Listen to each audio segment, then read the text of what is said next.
¿Qué relación deben tener los hijos del presidente con el poder? Os lo contamos hoy.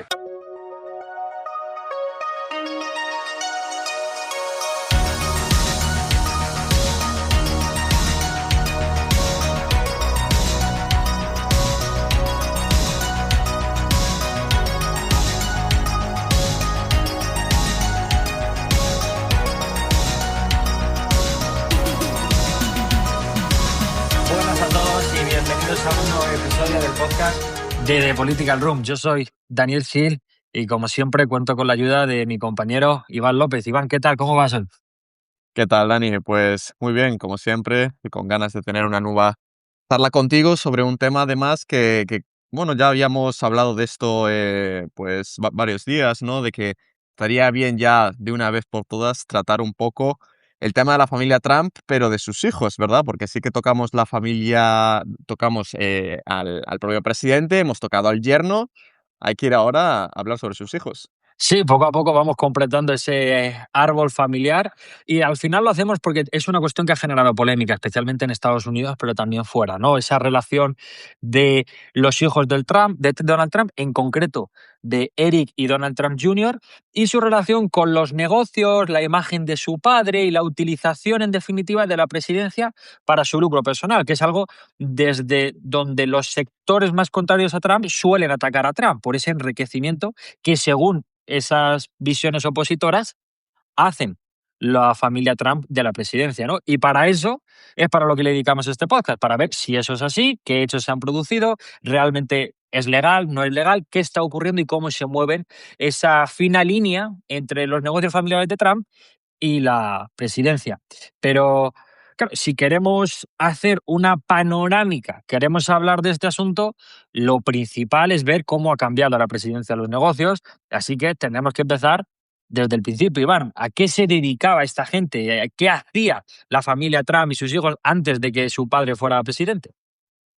Pues fíjate, si hablamos de Donald Trump Jr. y Eric Trump, ¿no? Bueno, Donald Trump Jr. es el primogénito, nació en el 77, y Eric es 6 años más joven, nació en el 84, y ya desde entonces, pues bueno, crecieron bajo esa sombra, ¿no? De su padre, que ya era una celebridad en Nueva York, un promotor inmobiliario, ¿no? Cuya vida privada, pues bueno, y empresarial llenaba iba llenando todas las portadas de los tabloides, ¿no?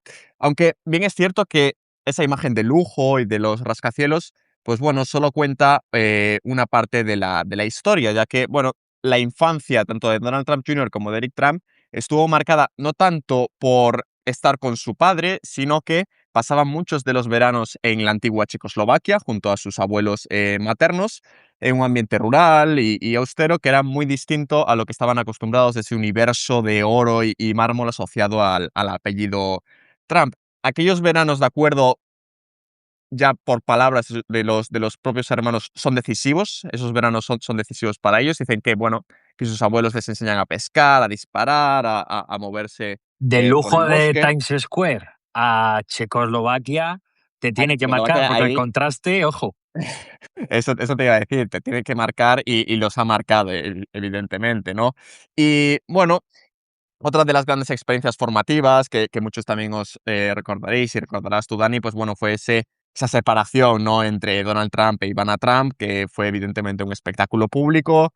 Los titulares de la prensa sensacionalista, pues bueno, relataban cada episodio de aquella ruptura y al fin y al cabo, pues bueno, los niños vieron creciendo, eh, fueron viendo, ¿no? Cómo su vida familiar se convertía en un cierto entretenimiento. En ese momento Donald Trump Jr. ya era lo suficientemente mayor, ¿no? Para comprender lo que ocurría, e incluso se relatan momentos en el que Donald Trump Jr. pues deja un poco de hablar con su padre durante un tiempo, y quizá por eso, bueno, la decisión después de enviar a ambos al internado de Hill School en Pensilvania fue tan importante, porque ahí estaban lejos de Manhattan y encontraron un cierto parecido a lo que sería una vida más normal, ¿no? También Donald Trump estaba relativamente ausente, ¿no? De la vida cotidiana de sus hijos y bueno, los propios hermanos reconocen que no tuvieron la típica relación de padre e hijos. No había partidos de béisbol en el jardín, ¿no? Como en las películas, ni largas conversaciones familiares, ¿no? Era, al fin y al cabo, su padre era un hombre completamente absorbido por el trabajo, esto lo dijo el propio Donald Trump Jr., ¿no? Y quizá por eso también esa gran conexión entre ellos, pues también acabaría produciéndose en el mundo de los negocios. Donald Trump Jr. toma un camino más outsider, vamos a decir, ¿no? Estudió en la Universidad de Pensilvania. eh, Ahí seguía los pasos de su padre, pero durante su etapa universitaria estuvo marcada por un intento de escapar de ese peso del apellido Trump, ¿no? Algunos compañeros recuerdan a un joven que trataba de, bueno, de huir de esa imagen pública, que salía de fiesta, etcétera. Mm. Después de graduarse, toma una decisión un poco más sorprendente, se marcha al oeste de Estados Unidos, vive prácticamente en la parte trasera de un camión, trabaja ocasionalmente como camarero, y según él dice que es un periodo para descubrirse, ¿no? Para ver realmente quién es, ¿no? Eric, en cambio, ya sigue un camino más lineal, ingresa en Georgetown, donde estudia finanzas, gestión empresarial, y allí se gana la confianza y empieza a desarrollar esa imagen de ejecutivo, ¿no? Que años más tarde pues, se haría familiar en televisión. Y ahora ya llegamos al punto de inflexión para ambos, que es cuando entran de lleno en la Trump Organization. Donald Trump Jr. se incorpora en septiembre de 2001, Eric lo haría en 2006, después de terminar la universidad. Y bueno, su padre no les entregó un reino para que simplemente lo administraran, sino que les trata de inculcar una cultura empresarial, ¿no? Extremadamente competitiva, debían rendir, trabajar y demostrar que merecían estar allí, ¿no? Y cada uno, pues, trata de desarrollarse de una manera un poco más diferente. Donald Trump Jr. desarrolla la reputación de ser el hombre de los detalles y de las operaciones, se involucra en proyectos inmobiliarios, hoteles, edificios residenciales, campos de golf, participa, y seguro que me lo contarás tú también, Dani, en esa construcción del Trump International Hotel and Tower en Chicago, asumió responsabilidades internacionales, y por otra parte, Eric, pues parece que se identifica más con esa idea del constructor, ¿no? Porque a él le gustaba mucho la carpintería de joven y parece que quiere hacer un poco de paralelismo, ¿no? Para ese desarrollo inmobiliario. Y entonces, bueno, a partir de ese momento ya hay un completo desarrollo, ¿no? De este mundo empresarial para ambos. Van avanzando los años, Dani, y llegamos a 2016, ¿no? Que es ese momento donde, bueno, Donald Trump se lanza de lleno a esa carrera presidencial y ambos hijos ven un momento clave para seguir desarrollando su carrera. Sí, como todos sabemos, el negocio de la familia Trump es el inmobiliario. Es el negocio que heredó Donald Trump y es el negocio que han heredado también sus hijos, ¿no? Principalmente compra-venta de inmuebles, como tú has dicho, también construcción. Es cierto que Donald Trump él mismo, a medida que va envejeciendo, también diversifica un poco su gestión, ha estado involucrado también en casinos, juegos de azar y, por supuesto, en los últimos años de su vida, principalmente también la televisión, donde se convirtió, sobre todo a raíz de El Aprendiz, del programa de televisión, en una estrella de televisión, una celebridad en términos televisivos. Pero el negocio principal seguía siendo la construcción. Y vemos que cuando llega a la presidencia, ese modelo de negocio de la familia Trump de alguna manera transiciona de la explotación de activos inmobiliarios más tradicional hacia ya una arquitectura de influencia global y, como veremos más adelante, que es un tema que sé que conoces tú mucho, Iván, el de las rentas digitales, lo cual tiene bastantes implicaciones para el orden institucional de Estados Unidos. Pero, como tú comentabas, recapitulando, estamos en 2016, Donald Trump gana las elecciones presidenciales. Normalmente, cuando se asume la presidencia en Estados Unidos, los presidentes aparcan sus inversiones o utilizan un fideicomiso administrado por terceros independientes, ¿no? En el fideicomiso tú dejas tus propiedades, dejas tus bienes y unas personalidades independientes, unos terceros, lo gestionan, ¿no? Esto se hace principalmente para evitar conflictos de intereses. Obviamente, si tú tienes una empresa, por ejemplo, de defensa y eres presidente, pues claro, vas a participar en la legislación que va a legislar sobre tu sector y así con todo, ¿no? Entonces, por tanto, se utiliza esta fórmula para evitar conflictos de intereses. ¿Qué ocurre en el caso de Donald Trump? Es que Donald Trump no hace esto. Donald Trump no hace esto en 2017, sino que delega en sus hijos. Se crea un fideicomiso y los activos permanecen bajo este fideicomiso cuyos beneficiarios y gestores eran miembros directos de la familia Trump, Donald Trump Jr. y Eric. Al mantener la propiedad, Trump padre, conserva obviamente un interés financiero directo en el éxito de sus empresas. Además, el fideicomiso era revocable, lo que significaba que Trump podría volver a tomar el control del mismo una vez abandonara la presidencia. Y no solo eso, sino que se mantuvo como beneficiario único, lo que le garantizaba que cualquier incremento en el valor de sus activos o cualquier rentabilidad repercutiera de manera directa en su patrimonio personal. Así, por lo que ya desde el principio vemos como el Trump presidente nunca desplaza al Trump empresario, sino que conviven y se refuerzan mutuamente. Y esto afecta directamente a la familia, porque toman el mismo modus operandi, ¿no? Entonces, dicho esto, muy bien, pero ¿qué pasa con las propiedades? ¿Cómo lo gestionan Donald y Eric? Durante este periodo, la primera administración Trump, 2017-2021, estas propiedades de la organización Trump se transforman o digamos que de alguna manera reciben un valor añadido.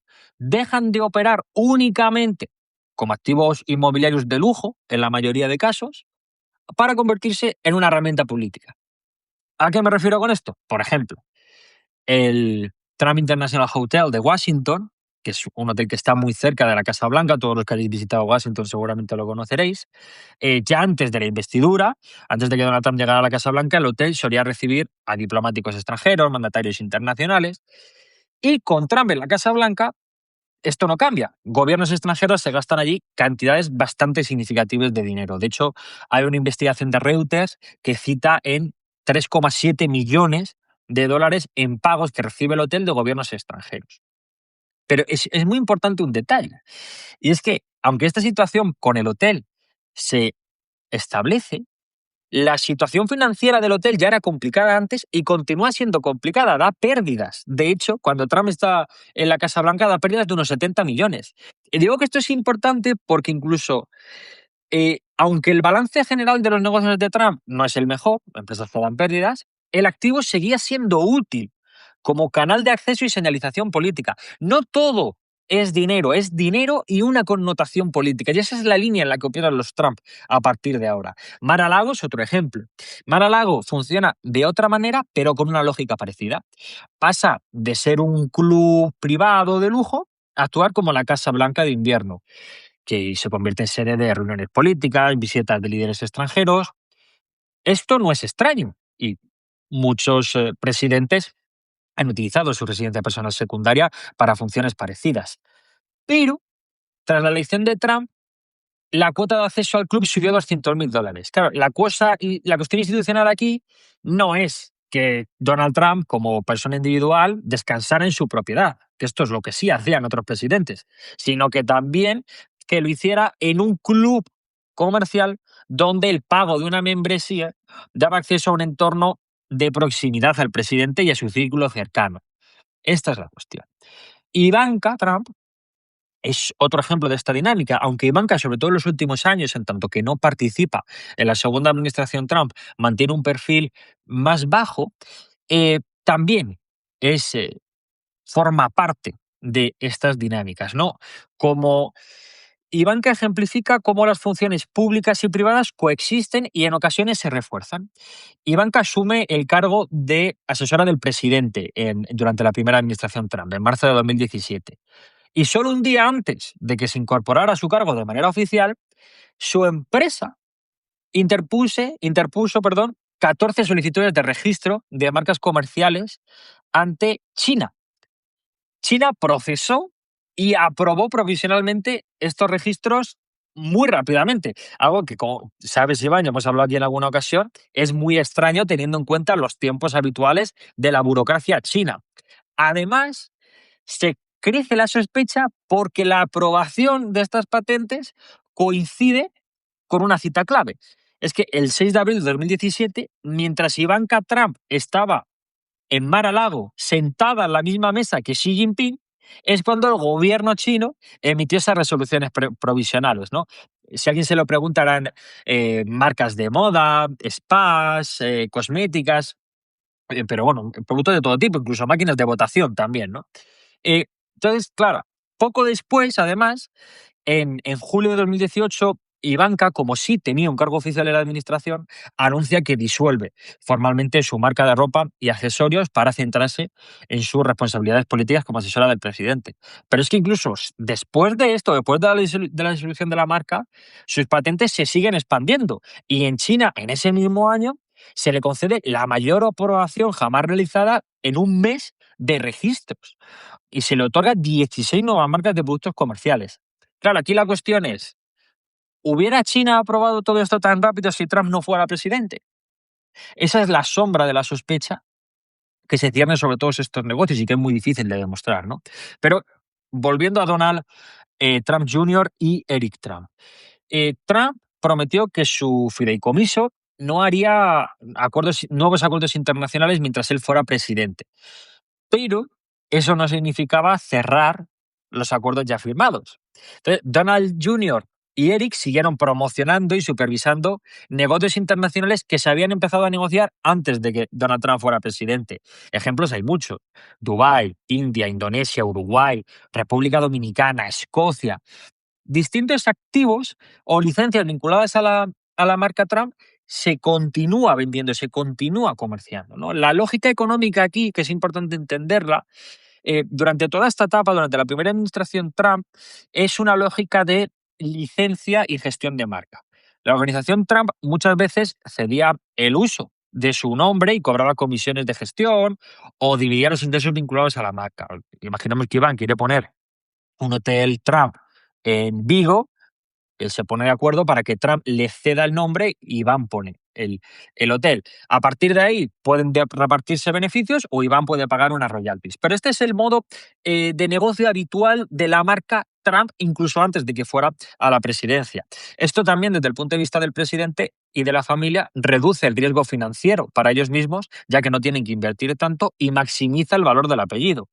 ¿Qué ocurre? Que a partir de 2017 el apellido Trump ya no es solo una marca comercial, es el apellido del presidente. India es probablemente el mejor ejemplo de todo esto que estamos hablando, de cómo Donald Trump Jr. mezcla los negocios, el apellido y la cercanía política, ¿no? En 2018, Donald Jr. viaja a la India para promocionar varios proyectos inmobiliarios bajo la marca Trump, entre ellos un hotel, etc.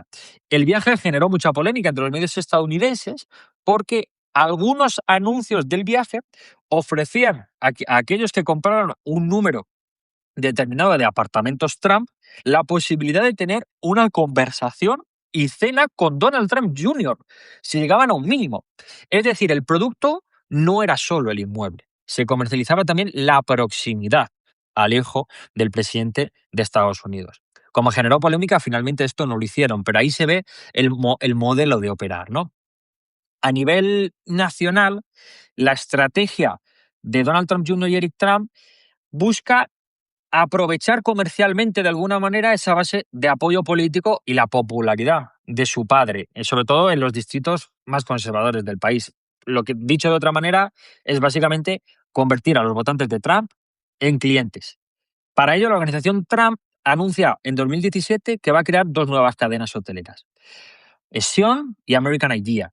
Son dos cadenas hoteleras orientadas al votante más conservador, un turismo muy familiar, rural. El plan era expandirse mediante franquicias con promotores locales de estas zonas en esas regiones donde Trump había tenido más apoyo. Sin embargo, la iniciativa acabó fracasando poco después sin inaugurar ningún hotel, porque estas promotoras locales que eran claves para la iniciativa pues mostraron un poco interés, ¿no? Pero en suma, lo que los hijos descubren durante estos años no es una oportunidad comercial completamente nueva en un sentido formal, sino algo más importante, y es que el acceso político y la visibilidad institucional aumentan el poder de negociación del apellido y ensanchan su mercado porque genera más compradores potenciales. Y además convierten cada desplazamiento, cada evento, cada reunión en una oportunidad comercial. La presidencia obviamente no crea la marca Trump, pero sí cambia radicalmente su contexto de valorización. Durante la primera administración Trump, Iván, lo que vemos es una familia de empresarios que, a pesar de su llegada a la política, quieren continuar con sus negocios, aprovechando ese nuevo poder de marca gracias a la presidencia, continúan vendiendo licencias y tratando de hacer hoteles. Sigue el mismo modus operandi, pero potencial, ¿no? Como todos sabemos ya, Trump pierde las elecciones, abandona la Casa Blanca y este concepto vinculado a la presidencia también se va transformando, ¿verdad, Iván? Completamente, y ya lo adelantaste tú al principio, Dani. Durante décadas esa familia Trump construyó su fortuna sobre lo que era tangible, donde tenían hormigón, hoteles, campos de golf, licencias inmobiliarias, pero evidentemente se dan cuenta de que hay una serie de medios digitales, hay una transformación tecnológica que les permite nuevas entradas de negocio, ¿no? Y ahí es donde evidentemente han intentado reinventar el imperio familiar, desplazándose desde esos activos físicos hacia los activos digitales y las industrias tecnológicas consideradas más estratégicas, ¿no? Entonces, aquí llegamos al mundo de las criptomonedas, ¿no? Donde Donald Trump Jr. y Eric Trump se lanzan automáticamente en una ofensiva completa hacia el mundo cripto. Sostienen además que bajo su punto de vista, que fueron apartados por la banca tradicional, que perdieron el acceso a determinados servicios financieros y que, en consecuencia, tuvieron que buscar alternativas fuera de ese sistema financiero convencional, ¿no? Y al fin y al cabo, pues bueno, quieren presentarse como esos empresarios empujados hacia hacia un nuevo sistema financiero. ¿Con qué? Con una nueva estrategia. ¿Cuál es? World Liberty Financial, ¿no? Esta compañía, que la fundan entre ellos Donald Trump Jr. y Eric Trump, se presenta, pues bueno, como se suele presentar normalmente las empresas de criptomonedas, ¿no? Como una plataforma financiera descentralizada y, bueno, el crecimiento de este proyecto ha sido evidentemente enorme, ¿no? Tenemos investigaciones del Financial Times, de Bloomberg, de Reuters, que nos dicen que el conjunto de los negocios cripto vinculados a la familia Trump ha generado más de 1.000 millones de dólares en beneficios antes de impuestos. Incluso el propio Eric Trump llegó a afirmar que la cifra real probablemente era incluso superior, ¿no? Este negocio lo construyeron sobre una compleja red de activos digitales con tokens, stablecoins, meme coins, plataformas financieras centralizadas y evidentemente ah, todo esto se ha construido sobre una narrativa en la que la familia Trump ha entendido que el valor ya no reside únicamente en bienes físicos, sino que también reside en esas comunidades digitales, ¿no? En la especulación financiera, en la capacidad de atraer capital global. Y el mejor ejemplo de esta transformación es American Bitcoin, que es una empresa que nació de una manera ciertamente curiosa. Inicialmente, los hermanos Trump y sus socios pensaron en entrar en el negocio de la infraestructura para inteligencia artificial, centros de datos, y crearon una compañía llamada American Data Centers, con la intención de desarrollar esa capacidad computacional para esa nueva economía de inteligencia artificial. Pero rápidamente se dieron cuenta de que tenían que cambiar de dirección, porque pocas semanas después decidieron abandonar aquella idea inicial y orientarse hacia la minería de Bitcoin. Y así nace American Bitcoin. El propio Eric Trump se convirtió en el rostro visible del proyecto y asumió el cargo de director de estrategia. Pero no bastaba solo con comprar Bitcoin, ya que la verdadera oportunidad, según el propio Donald Trump Jr., estaba en producirlo, ¿no? En extraerlo mediante enormes centros de datos y complejas infraestructuras, ¿no? Entonces, pues al fin y al cabo esa frontera entre la inteligencia artificial y las criptomonedas se volvía cada vez más difusa y en esa manera, pues bueno, la apuesta era clara. También los hermanos Trump han intentado meterse en el sector de los drones, por ejemplo, en el sector de la defensa, con empresas que fabricaban drones interceptores. Aquí vemos un punto que ya empieza a ser interesante, ¿no? Sobre esa respuesta que estamos intentando dar a la hipótesis de si existe conflicto de interés, y es que el propio Donald Trump, padre, surgían informes de que estaba considerando, ¿no?, otorgarles un contrato de defensa con el Pentágono para que esa empresa de drones de los hermanos Trump, bueno, eh, pues empezara a suministrar esos drones interceptores, ¿no? Entonces ya empezábamos a ver un poco cosas interesantes, ¿no? Otra cosa interesante también, y es que los propios hermanos Trump, y tú seguramente también confirmarás esto, Dani, es que muchas de las cosas que han hecho no han sido delito, evidentemente, nunca han sido juzgados, pero no han estado tampoco, digamos, fuera de la polémica. Han tenido pues varias intervenciones polémicas. Yo voy aquí a dar dos principales. La primera es el de una empresa china denominada Nanolabs. Los hermanos Trump estuvieron, bueno, desarrollando una compañía estadounidense que se llama también Alt5 Sigma, que estaba vinculada financieramente al ecosistema de World Liberty Financial. Esta empresa firma un memorando de entendimiento con Nanolabs, que es una empresa tecnológica china, para estudiar la construcción de centros de datos en Estados Unidos y, bueno, explorar colaboraciones relacionadas con inteligencia artificial. ¿Cuál es el problema aquí principalmente?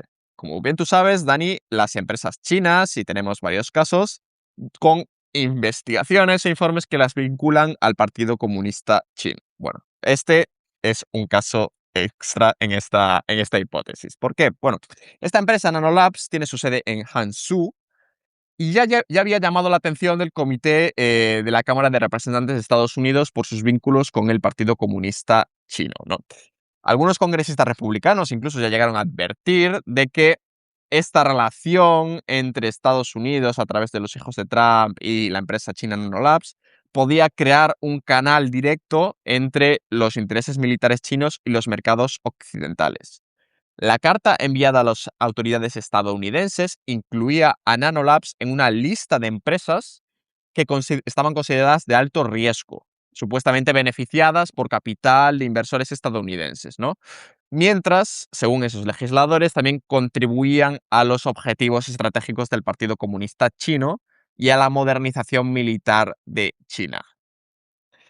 Porque al mismo tiempo Estados Unidos mantiene una competencia tecnológica cada vez más dura con China. Por lo tanto, que una empresa relacionada con el entorno empresarial de los Trump estaba explorando un acuerdo con una compañía que había despertado precisamente ese tipo de preocupaciones en Washington, hay una contradicción que es bastante evidente y preocupante. Y ahora también esto se relaciona con un viaje oficial de Estados Unidos, de Donald Trump padre, para el que también tenemos informes de que el propio Eric Trump estaba en ese viaje oficial a Pekín en el momento en el que esta investigación se estaba, bueno, desarrollando y empezaban a surgir este tipo de relaciones entre la empresa Nanolabs y Eric Trump. Por lo tanto, también nos da... No hay investigaciones posteriores que nos confirmen que hubo conversaciones sobre este tema, pero la información es ciertamente preocupante, ¿no? Y en el caso de Donald Trump Jr. también, y ya acabando, tenemos un episodio bastante polémico que también recordarás tú, Dani, que es el momento en el que, bueno, Donald Trump Jr. pasó a convertirse en una figura política de primer nivel porque fue relacionado con esa investigación rusa en 2016 por su interferencia en la campaña presidencial en la que parecía que Rusia estaba intentando inferir a favor de Donald Trump, ¿no? Por lo tanto, yo creo, Dani, y ya encarando un poco a tratar de responder hacia esa última pregunta de si realmente existe conflicto de interés, ¿no? Entre los hijos de Donald Trump con su padre. Lo que vemos es que tenemos a Eric y Donald Trump Jr., pasan de esos negocios físicos de activos inmobiliarios hacia más activos digitales, ¿no? Empiezan a aumentar su patrimonio, pero tenemos ya testimonios e investigaciones que parece que la presidencia de Donald Trump los ha ayudado bastante, ¿no? En ciertas ocasiones. Por lo tanto, parece nos da a entender de que sí hay un cierto conflicto de interés en algunas situaciones. Desde luego que tu padre sea presidente de Estados Unidos te abre muchas puertas, en muchos sentidos, y más aún en el mundo de los negocios. Es muy interesante esta cronología que hemos establecido, pasando de ellos antes de la presidencia, la primera administración y luego la segunda administración, porque se aprecia cierto aprendizaje en sus estrategias. Aprendizaje como el que pueden hacer los suscriptores de Political Room, que sabéis, a los que nos estáis viendo en YouTube, tenéis aquí el QR y os podéis suscribir para tener acceso a todos nuestros artículos premium, todo nuestro contenido, infografías, webinars. sabéis que nos ayuda mucho si os gusta el proyecto y, por supuesto, con respecto al podcast en sí, sabéis que es completamente gratuito y que estamos en todas las plataformas. No, es que no me gusta iVoox. Bueno, no te gusta iVoox, perfecto. Estamos en Spotify. Es que Spotify tampoco me convence. Bueno, estamos también en vídeo. En YouTube, estamos también en Apple Podcast. En cualquier sitio que escuches tus podcasts, que consumas tu contenido, ahí estamos. Like, comentad y suscribiros nos ayuda un montón y sobre todo también darnos feedback, contarnos qué os ha parecido el episodio, sugerencias para próximos nuevos. Los que nos escucháis ya sabéis que solemos estar bastante atentos a lo que nos comentáis y solemos hacer caso a vuestras sugerencias. Normalmente no quedan en saco roto, ¿no? En saco roto, ¿no? Pero bueno, así que por favor apoyar el proyecto que lo necesitamos. Así que hecho esta cuña publicitaria, como decía, no era solo una cuña. De verdad, hay un aprendizaje que además va en paralelo en términos políticos. Esta idea me resulta a mí muy estimulante, Iván, no sé si a ti también, porque veo que hay paralelismos entre el aprendizaje comercial y económico que aplica la familia Trump y el aprendizaje político de Trump. Donald Trump, desde el punto de vista político, hace un diagnóstico de su primera administración en el que los propios republicanos le han puesto muchas cortapisas. Tenemos que recordar que la primera administración Trump tenía dentro de su seno a muchos miembros que pertenecían a ese establishment republicano, ¿no? Esa vieja guardia. Si bien Donald Trump era un outsider, realmente la mayoría de la administración eran personas de confianza del Partido Republicano. Desde el Partido Republicano en aquel momento veían a Donald Trump como una oportunidad y en otros sentidos como una situación que podían gestionar y podían controlar. No la situación ideal, un mal, pero un mal gestionable, ¿no? Y lo vimos durante esos primeros pasos de la administración, ¿no? Como después Donald Trump ha criticado a oficiales republicanos, al general Milley, que estaba en el Consejo de Estado Mayor, al propio Mike Pence, al que se le trató de forzar a que no promulgara a que no verificara el resultado electoral. Entonces, de ese diagnóstico, Trump sacó un aprendizaje, y es que lo más importante a la hora de implementar su agenda y de establecerse en el poder y de hacer lo que realmente quiere hacer y lo que él considera que es para lo que le votaron los ciudadanos, es llenar los puestos de personas clave y leales en esos puestos de referencia, personas clave en su vida, en el mundo laboral, etcétera. Personas de su confianza. En definitiva, ese es el aprendizaje de Trump, que podemos resumir claramente en no confíes en el Partido Republicano. Y con el mundo de los negocios ocurre algo parecido. Si Trump se apoya en el aparato tradicional del Partido Republicano, desde el punto de vista de los negocios, sus hijos y por extensión el propio Trump, tratan, como decíamos, de extender el modelo tradicional que ya tenían. Negocios inmobiliarios, abrimos un hotel, vendemos la marca, aprovechamos que encima somos la familia presidencial y tenemos más poder de negociación. Nuestra marca vale más, podemos añadir algunas prebendas adicionales, como las cenas, porque nuestra presencia mediática eh, es mayor, pero en el fondo, si lo analizamos, durante esa primera administración Trump, queda cierta sensación de fracaso. La mayoría de sus iniciativas no se llevan a buen puerto, otras es cierto que sí, lo hemos visto en el caso de Ivanka, pero realmente no encuentran el gran negocio. Todos esos sectores tradicionales de los que provienen tienen muchas legislaciones y toda esa zona gris en la que operan con respecto al conflicto de intereses es menos gris en estos negocios tradicionales, lo cual perjudica sus intereses. Y es en la segunda administración, como tú bien dices, donde ellos ya con ese aprendizaje deciden buscar nuevas ideas, salirse de esos negocios tradicionales y en ese sentido las criptomonedas principalmente junto con otros sectores representan una oportunidad muy buena. También por eso mismo, por esa zona gris en la que operan las criptomonedas, especialmente en ese momento. Hemos visto como en los últimos años la evolución de la legislación con los criptoactivos ha sido muy significativa y se ha evolucionado bastante. Pero en simplemente 3, 4, 5, 6 años atrás, la legislación en ese sentido estaba en pañales, porque el propio sector como tal así lo estaba, ¿no? Y de ahí se aprovechan, ¿no? Entonces, siempre operando en esta zona gris, es importante delimitar eh, dónde está la legalidad y dónde no. Como tú ya bien adelantabas, es muy importante tener claro lo siguiente. Donald Trump Jr. y Eric Trump nunca han sido condenados por nada que hayan hecho bajo el amparo de su padre en términos de administración pública, etcétera. Es cierto que han sido condenados alguna vez por fraude fiscal, al igual que el padre. Es cierto que tienen alguna causa abierta, el propio Donald Trump también lo tiene, pero por el tema que nosotros estamos tratando aquí, el de los negocios durante la administración, no han sido condenados nunca, por lo menos de momento. Entonces, eh, hay que tener en cuenta que ellos también esgrimen ciertos argumentos legales para defenderse. Por ejemplo, la organización Trump implementó una política voluntaria durante la primera administración, porque se mantuvo durante la segunda, que consistía en donar todos los años al Departamento de Tesoro de los Estados Unidos los beneficios netos que sus hoteles y todas sus propiedades obtuvieran de clientes de gobiernos extranjeros. Esto, como digo, fue algo voluntario que se impuso a la propia familia. Pero la cuestión es que era la propia organización Trump la que determinaba la metodología para estimar el beneficio neto y no se permitieron auditorías externas ni independientes de sus cuentas. Además, también la empresa adoptó una política de no interrogar y no investigar a sus clientes sobre el origen de los fondos para proteger su privacidad y, bueno, proteger esa experiencia que se vende desde la marca Trump de huésped de lujo, de cliente de lujo. Esto puede ser lógico desde el punto de vista privado y este tipo de empresas lo vemos, como las empresas de lujo siempre intentan crear un cierto marchamo mayor de privacidad comparadas con otras de otro tipo de consumo.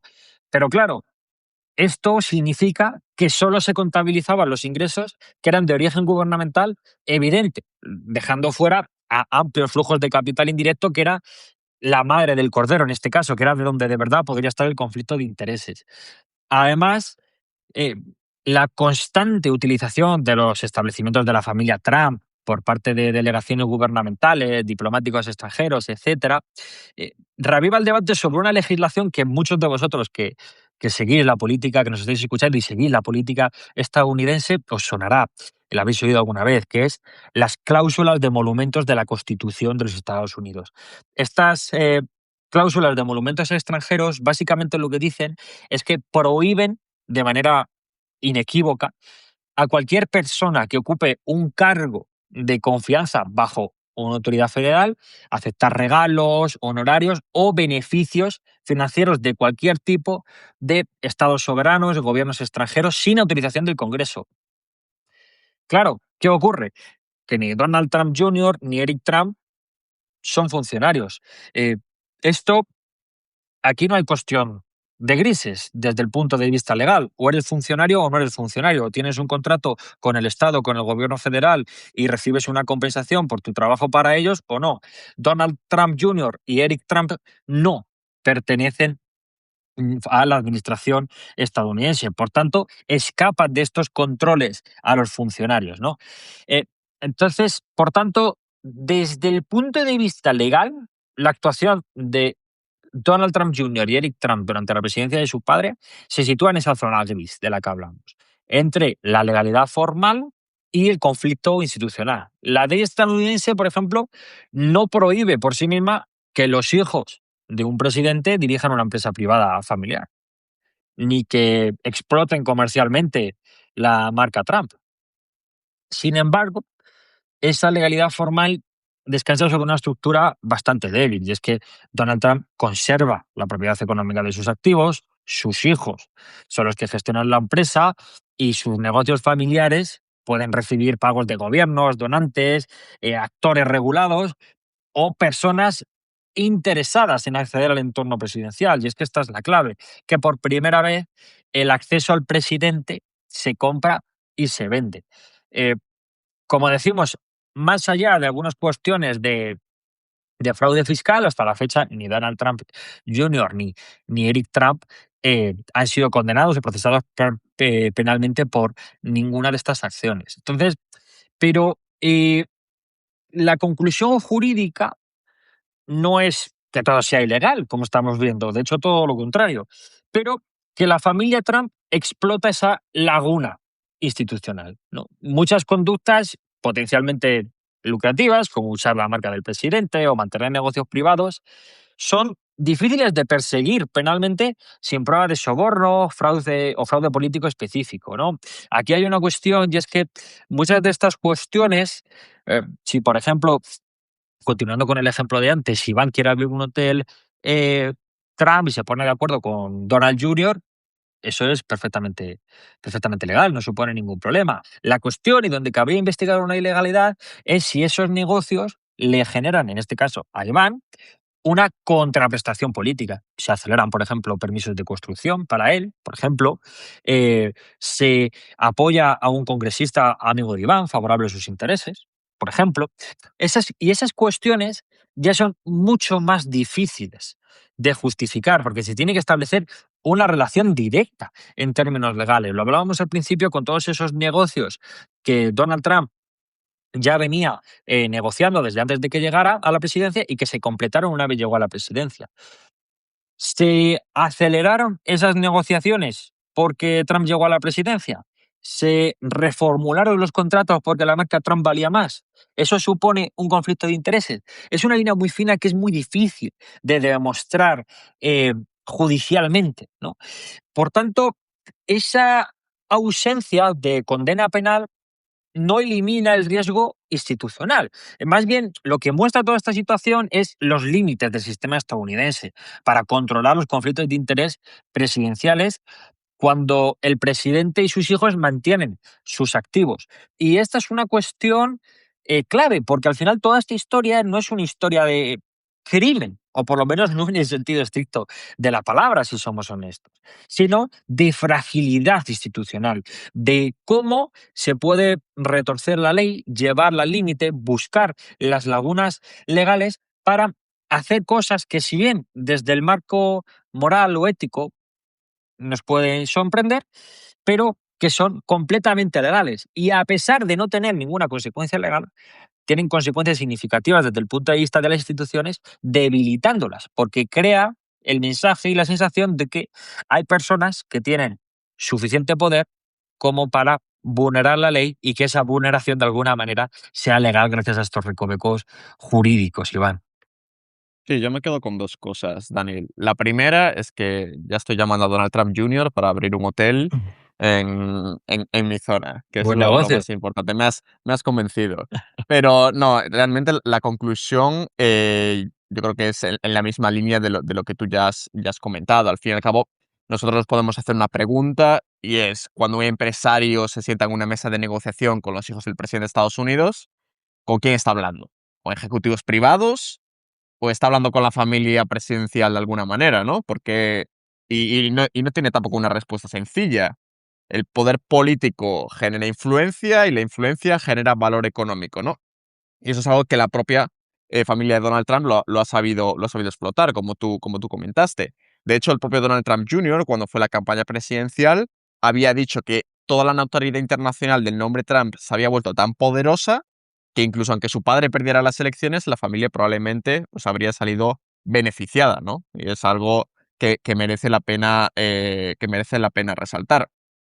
Pero como tú comentas también, un conflicto de intereses no siempre consiste en un acto ilegal y hemos visto que no. Muchas veces solo consiste en una situación en la que resulta imposible saber dónde termina el interés público y dónde comienza el interés privado. Si no sabemos delimitar bien esa frontera y se vuelve una frontera difusa, esa zona gris que tú comentabas, surge un problema, ¿no? Que es yo creo que el que está teniendo ahora mismo Estados Unidos con la familia Trump. Por lo tanto, bueno, en este punto, Dani, yo creo que vale la pena quedarnos con esa conclusión, ¿no? Un conflicto de interés no tiene por qué ser un acto ilegal, pero un conflicto de interés a este nivel implica un daño institucional grave. Sí, desde luego, porque también una última reflexión final que me gustaría poner aquí sobre la mesa es que eh, las instituciones en general, cuando se crean, sobre todo si hablamos de instituciones democráticas, esperan cierto comportamiento de los actores. Eh, y muchas de estas instituciones, cuando los actores no se comportan de la manera que se espera, muestran sus límites muy rápido. Lo hemos visto también en otros países. Por ejemplo, Se me viene a la cabeza el ejemplo más típico, que es el Reino Unido, ¿no? Donde tienen unas normas sociales muy consuetudinarias y se espera que los actores se comporten de una manera. Y cuando se caen comportamientos que no son así, eh, ya el sistema comienza a fallar porque no tiene respuesta legal, porque no puede tenerla. Por ejemplo, en este caso lo vemos claro. El conflicto de intereses es inherente. El presidente es tu padre. El negocio es tuyo.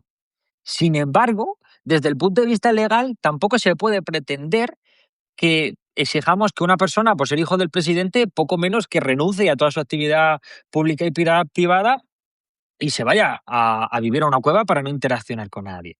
Pero de la misma manera tampoco podemos eh, aceptar desde el punto de vista de la salud institucional que los hijos del presidente estén haciendo negocios con actores extranjeros, porque esa línea no la puedes definir. Entonces es una legislación que se implementa basada en la premisa de que los actores van a tener un comportamiento de acuerdo a ciertas normas sociales que están establecidas. Cuando la virtuosidad del presidente, ¿no? La ejemplaridad del presidente. El presidente se va a comportar de manera educada y su familia se va a comportar de manera virtuosa. Esto, la mayoría de la gente que nos esté escuchando se estará riendo, porque sabemos que no es así, no solo en Estados Unidos, sino en la mayoría de países del mundo. Pero esto, que puede parecer una cuestión menor, genera problemas legales, porque el comportamiento de los actores ya llega a situaciones y ya se coloca en situaciones de zona gris, donde es difícil legislarlo. Y este asunto ahora que tenemos entre manos con Donald Trump Jr., con la familia Trump, de momento no ha habido implicaciones legales, pero sí hay, como decimos, implicaciones institucionales, implicaciones políticas. De ahí no se puede legislar, pero a la vez, si no se puede legislar, el futuro del Estado y, por tanto, de los ciudadanos depende en buena medida de elecciones de personal que no ha sido electo, con motivaciones muchas veces opacas y otras evidentemente personales.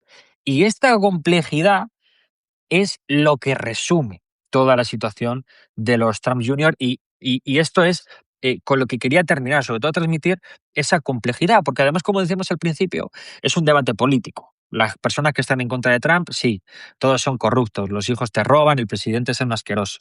Perfecto. Y los que están a favor, es toda una campaña mediática contra Donald Trump. Donald Trump quiere salvar el país y la izquierda radical, todo el mundo va en su contra.